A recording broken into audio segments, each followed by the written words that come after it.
In today's video, I'm going to teach you how to use the filter function. The filter function is a simple and powerful way to display only the data you want from a larger list.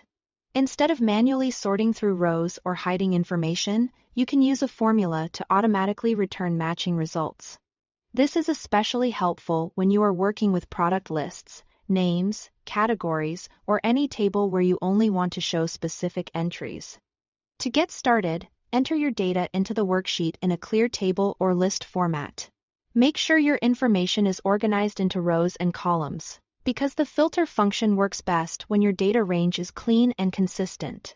For example, you might have one column with item names and another column with related values or details. Taking a moment to check that your data is properly arranged will make the formula much easier to use and understand. Next, select the cell where you want the filtered results to appear. This is important because the filter function can return multiple rows at once, so the results will spill down automatically into the cells below. Make sure you choose an area with enough empty space so the returned results are not blocked by other data. Now enter the formula equals filter, followed by an opening parenthesis. Then the array, the condition, and if needed, additional conditions.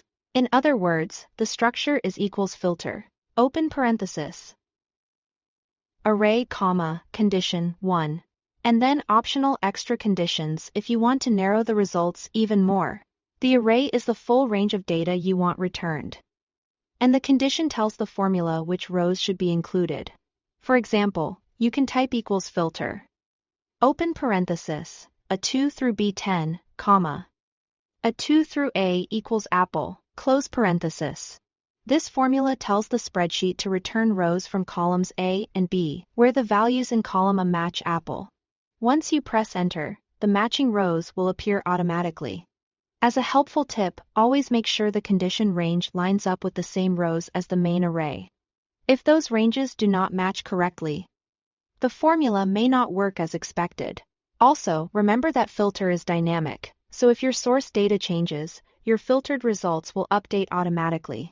That's how to use the filter function to quickly pull the exact data you need and make your worksheet much easier to read. Thanks for watching.